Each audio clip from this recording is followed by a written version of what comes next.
Okay, today we're back at Krybaby Performance and we have a really interesting topic today.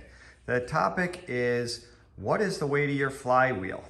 So this is a pretty simple exercise to pop the flywheel off, throw it on your scale, and see where your engine is at in the lineup. So you can use your bathroom scale, and in another video, we'll show you how to pop the flywheel off. But this is a super accurate scale. So the first thing we're going to talk about is momentum racing. That's what kids racing is. It's momentum racing. Go ahead, James. Once the car fires and comes up to speed, okay, the car with the heavier parts is going to come up to speed. It takes about 2.5 laps for these cars to fully reach their potential. Then once they do, the lineup starts to sort itself out. So I'm going to show you why that works. If you take your right hand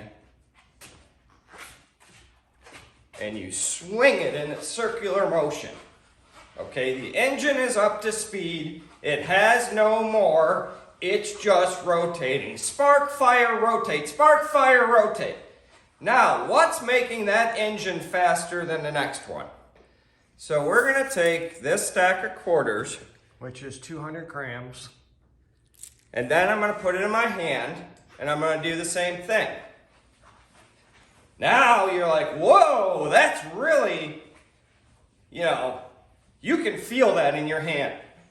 Now, spin that at 6,000 RPM. Okay, so that's the theory behind this, and it's absolutely correct. So now we're going to weigh some flywheels here. So here we have some UT2 and UT3 120 flywheels. Now you can see our range is 1598. Throw it on the scale. Okay. And that's what it weighs. Then we have one here, 1690. Ooh, that's the one I want. Okay, and that came on this engine. This is a UT2. 1746. Okay, so now I don't have the heaviest ones here because the heaviest ones here are already on my cars. Now I'm not going to divulge that number because it's all up to you guys to figure out how heavy your flywheel is. The heavier the flywheel, the faster the car will go. Hey, what's this big giant stack over here? Well, this I'm going to show you is a range of flywheels. From, what is that? 2333 to 2333 all the way up to 2663. That's 330 grams different. Correct. Let's see what 330 grams looks like on the scale. Help me put these quarters on the scale.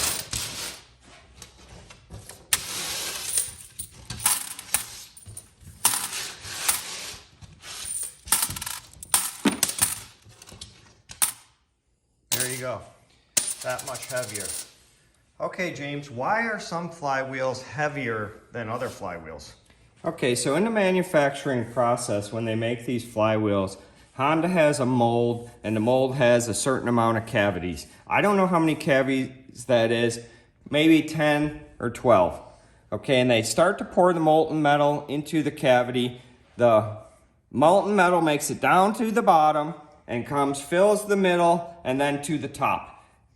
The metal at the bottom is either lighter or heavier, or the metal at the top is lighter or heavier, but most flywheels will fall in that middle range of where Honda wanted them to be. Okay, so for the UT3, the range is about 16 to 1750. The average is 1650.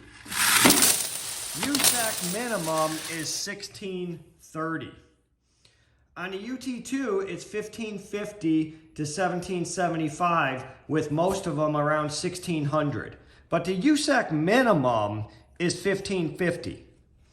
For the 160, they fall 2,300 to 2,599, with the average being 2,400, and Usak minimum is 2,300. So why does Usak give you such a low minimum number? I don't know, because the minimum doesn't really matter. You want the maximum. Right. They're sandbagging you by telling you a minimum, making you think that a lighter flywheel is better. Okay, now we're gonna switch to the UT2 uses a black magnet like this. Okay, they won't allow this flywheel to be used on a UT3. Okay, and then it explicitly says do not use a white magnet flywheel. And from my notes, we've purchased all these flywheels and we've weighed all these flywheels. The reason they won't let you run that white magnet flywheel is because it comes in at 1769, which is that is heavy.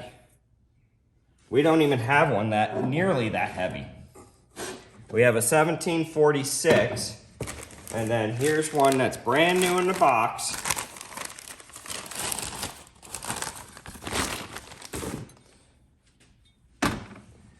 That's 1754. This flywheel right here at 1754 is a killer on the racetrack. You will win every time with this flywheel. Okay, so how can Usak level the playing field? Well, it's pretty simple. You have companies out there that make flywheels like Arc. Okay, this is a machined billet flywheel. First off, it's safer than a cast flywheel because this isn't going to come apart. This flywheel weighs 1279. If you bought 50 of these, they're all going to weigh very close to 1279. Now, Usak could have this spec made from Arc to make them all the same weight. This flywheel's cheap. It's like 78 bucks. Okay, so you could do away with all of this garbage and level the playing field by everybody running the same weight flywheel. Okay, what are the engine builders doing now? The engine builders are buying 5 and 10 engines at a time. Just like this. And what happens is they get to pick and choose who gets the light flywheel and who gets the heavy flywheel. So they take 10 engines apart all at once, they weigh all the parts, and then they get to choose who gets what. Now there's one thing laying here that we haven't really touched on. Here's the other key factor, the crank. But we don't expect people to take cranks out because that's pretty heavy, but to get the flywheel off, you can pop that off no problem. So if you want to see where you fall with your engine builder, take your flywheel off, weigh it, and see what the weight is. Now again, the Usak manual is a minimum weight. That's a bogus number. Nobody cares about the minimum weight. We want to know what the maximum weight is. So in tech, a year ago, we want to thank the North Carolina track because they took flywheels off and they weighed them. And as soon as you start weighing the winner's flywheels, you understand that all the winning cars have the heaviest flywheels on the market. So how I discovered this was I bought 5 brand new Hondas, and since we were running 5th and 6th place, I said, how am I going to get to first place? Okay, trust no one in this sport. So I took and ordered 5 brand new Honda engines, took them all apart. I measured and weighed the piston. They all weigh the same. I measured and weighed the rod. They all weigh the same. I started weighing cranks and discovered, oh wow, the cranks are all different weights. Then I weighed the flywheels and discovered, oh wow, they're all different weights. So I was on the same path saying, ooh, light crank, light flywheel. I put it in the engine, it was a dog. Then I said, okay, maybe it's heavy crank, light flywheel. Then I went to heavy crank, heavy flywheel, and for the last 2 weeks, we've been running second place everywhere we go. My car setups are the same, and my driver is the same. Okay, so this concludes our video. In our next video, we're gonna show you how to pop that flywheel off and weigh it. So stay tuned, and again, trust no one.